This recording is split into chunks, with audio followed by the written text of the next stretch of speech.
저는 김태식, 올해로 72입니다. 40년간 공무원으로 살아오다 퇴직한 지 벌써 7년이 지났죠. 아내가 떠난 후 혼자 지내는 이 집이 이렇게 적막할 줄은 몰랐습니다. 특히 밤이면 더욱 그랬어요. 시계 소리만 째깍째깍 울려 퍼지는 거실에 앉아 있으면 가끔 제 존재 자체가 의미 없어 보이기도 했습니다. 창밖으로 스며드는 가로등 빛이 희미하게 방 안을 비추면 제 그림자가 벽에 길게 드리워졌죠. 그 그림자를 보며 과연 내 인생이 이렇게 쓸쓸하게 끝나는 건가 하는 생각도 들었습니다. 그런 저에게 며느리 서진이는 유일한 위안이었죠. 아들 민수는 회사 일이 바쁘다고 집에 들어오는 시간이 점점 늦어졌습니다. 11시, 12시는 기본이고 때로는 새벽 2시가 넘어서야 귀가했어요. 그럴 때마다 서진이가 저와 함께 기다리며 이런저런 이야기를 나눴습니다. 아버님, 오늘 혈압약은 드셨어요?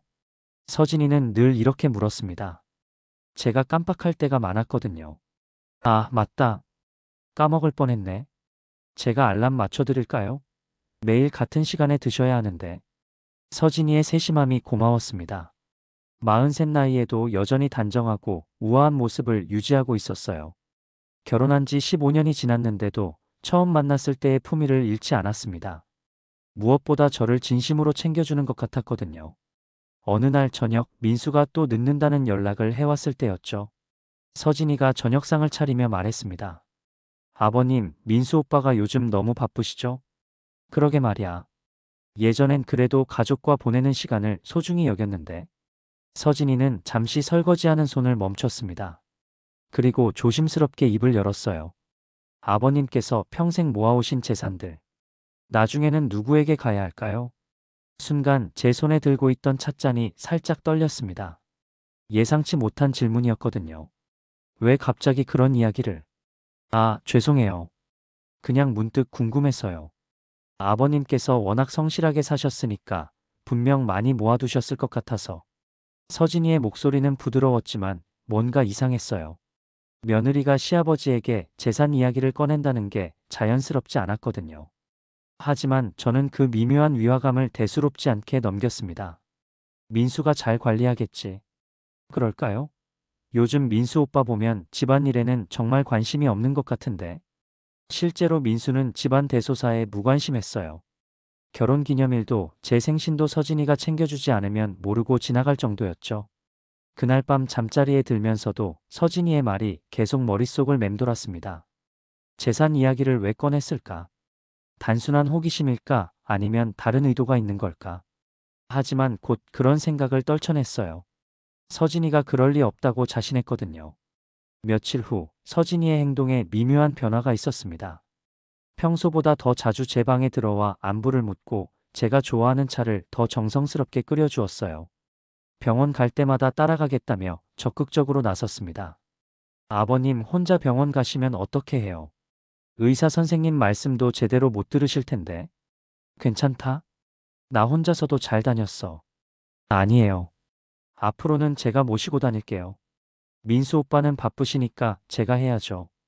그때는 고마웠습니다. 하지만 시간이 지날수록 뭔가 부담스러워지기 시작했죠. 너무 완벽했거든요. 마치 계산된 것처럼 느껴졌습니다. 한 달이 지나면서 서진이의 접근은 더욱 노골적이 되었습니다. 저는 그때까지도 그것이 며느리로서의 효성이라고 믿고 있었어요. 아니, 믿고 싶었는지도 모릅니다. 어느 날 저녁 민수가 회식이라 또 늦는다고 했을 때였습니다. 서진이가 제게 다가와 말했습니다. 아버님, 요즘 많이 외로우시죠? 깜짝 놀랐습니다. 제 마음을 그렇게 정확히 꿰뚫을 줄이야. 뭘 그런 소리를. 아니에요. 표정을 보면 알 수 있어요. 민수 오빠가 너무 무심해서. 서진이는 평소보다 가까이 앉아 있었고 은은한 향수 냄새가 났습니다. 저는 아버님을 진짜 아버지처럼 생각하고 있어요. 친정 아버지보다도 더요. 그 말에 가슴 한구석이 따뜻해졌습니다. 아내가 떠난 후 처음으로 누군가가 저를 필요로 한다고 느낀 순간이었거든요. 고맙다. 정말 고마워. 민수 오빠는 몰라요. 아버님이 얼마나 좋은 분인지. 평생을 성실하게 살아오셨는데. 서진이는 잠시 말을 멈췄다가 다시 입을 열었어요. 아버님, 혹시 유언장 같은 거 써놓으신 적 있나요? 또 재산 이야기였습니다. 이번에는 더 직접적이었죠. 왜 자꾸 그런 이야기를 하는 거야? 아, 그냥요. 아버님께서 건강검진에서 좋지 않은 얘기를 들으셨다고 하니까.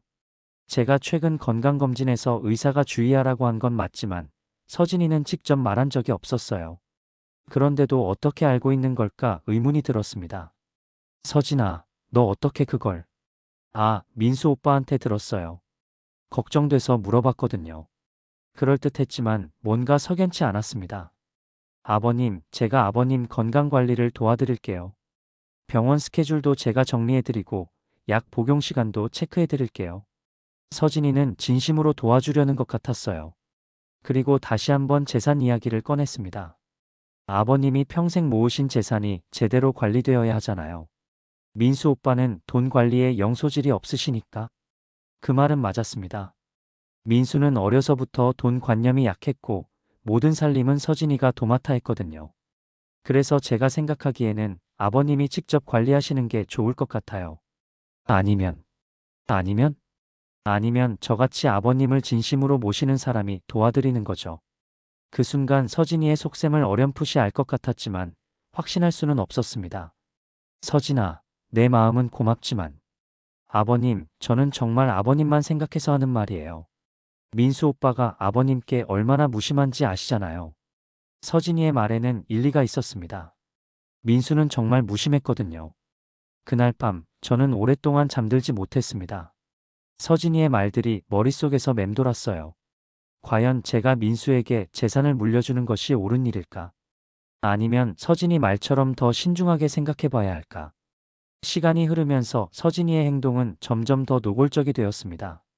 처음에는 단순히 아버지를 챙기는 며느리로 생각했지만 이제는 매번 저를 주시하며 기회를 노리는 듯한 기운이 느껴졌어요.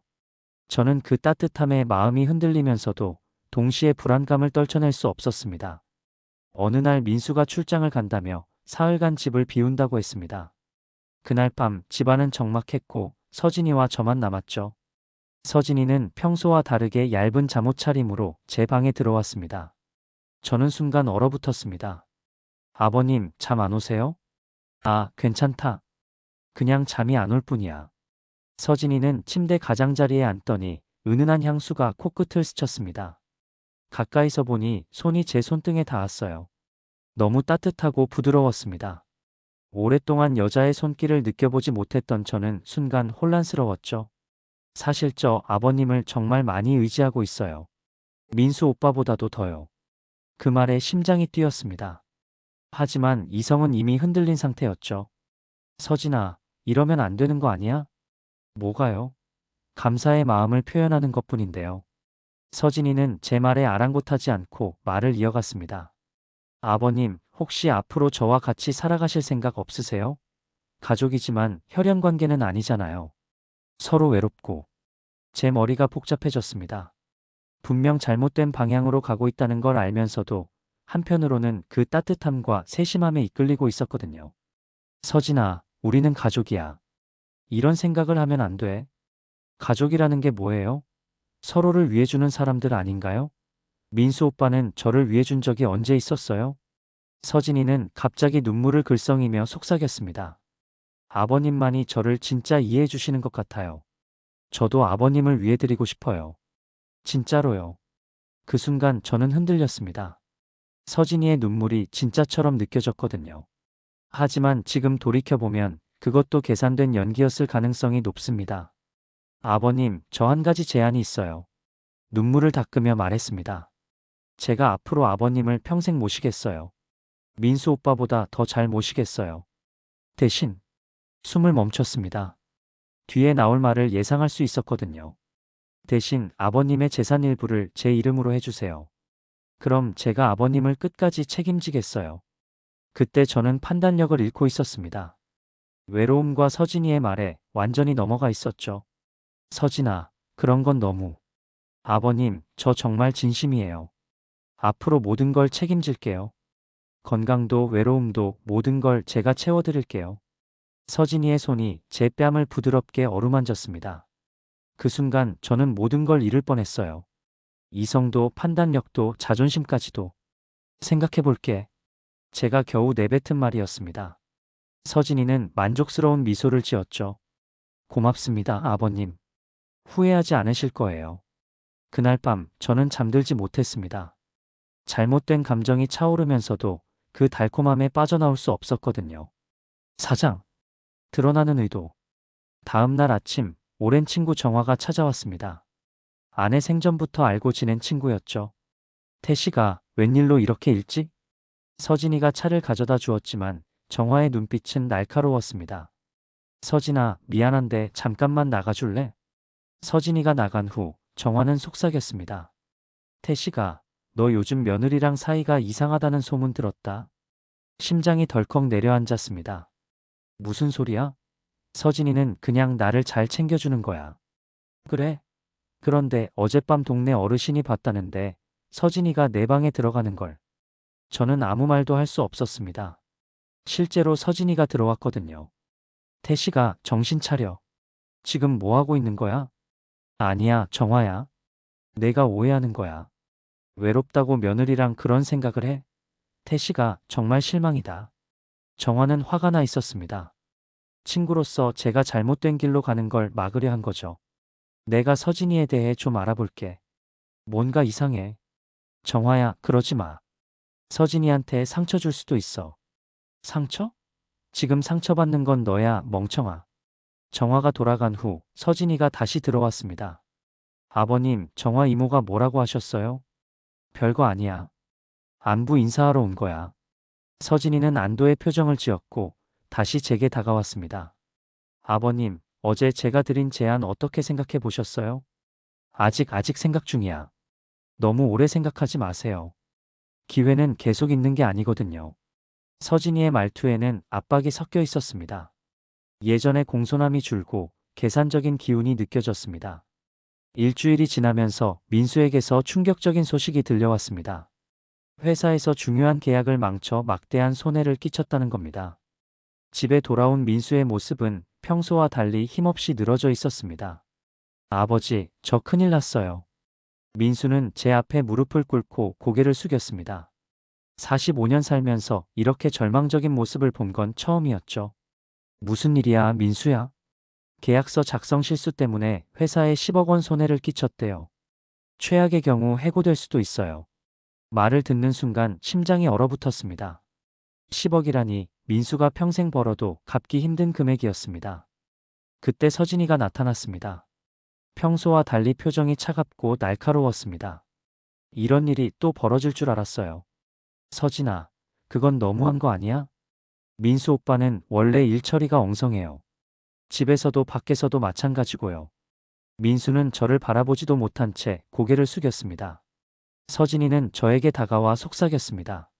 아버님, 이제 아시겠죠? 민수 오빠는 믿을 수 없어요. 재산을 안전하게 보호하셔야 합니다. 말에는 일리가 있었습니다. 민수는 집안일에도 무관심했으니까요. 하지만 동시에 계산적인 기운이 느껴졌습니다. 서진아, 지금은 그런 얘기할 때가 아니야. 언제 하겠어요? 손 쓸 수 없게 되기 전에 결정해야 해요. 그날 밤 민수는 술에 취해 들어왔지만 서진이는 외면했습니다. 그리고 제게 다가와 말했습니다. 아버님, 이제 정말 결정해야 해요. 재산 일부를 제 이름으로 옮기시는 게 안전합니다. 저는 깊은 숨을 내쉬었습니다. 민수보다 서진이가 더 믿음직스러운 상황이었어요. 그럼 어떻게 해야 하죠? 부동산부터 시작해요. 집과 땅 일부를 제 이름으로 이전하는 겁니다. 서진이의 계획은 치밀했습니다. 저는 그 순간 마음 한구석이 쓰리면서도 오래전부터 느껴온 외로움과 불안 때문에 결국 고개를 끄덕일 수밖에 없었습니다. 6장. 두 번째 반전 며느리의 진짜 얼굴. 이틀 후 정화가 다시 찾아왔습니다. 표정이 심각했습니다. 태씨가 앉아. 중요한 얘기가 있어. 정화는 가방에서 사진을 꺼냈습니다. 서진이가 결혼 전 다른 남자와 찍은 사진이었습니다. 이 남자가 누군지 아니? 모르겠어. 60대 호랍이었어. 서진이는 재산을 노리고 접근했어. 가슴이 철렁 내려앉았습니다. 그동안 서진이가 보였던 따뜻함과 관심이 전부 계산된 행동이었다는 뜻이었거든요. 정화는 법원 판결문까지 보여주며 증거를 제시했습니다. 서진이는 과거에도 비슷한 사기 행각을 벌인 적이 있다는 겁니다. 이름도 윤미선이라는 사실이 밝혀졌습니다. 태식아, 정신 차려. 아직 늦지 않았어. 하지만 저는 이미 일부 재산을 이전하려고 마음을 정한 상태였습니다. 뭐, 내일 서류 처리하려고 했어요. 다행히 아직 안 했습니다. 정화는 저를 잡고 절망적인 눈빛으로 말했습니다. 절대 하면 안 돼요. 서진이가 당신을 완전히 이용한 거예요. 그때 서진이가 들어왔습니다. 평소처럼 공손했지만 눈빛은 날카로웠습니다. 아버님, 정화 이모가 또 오셨네요.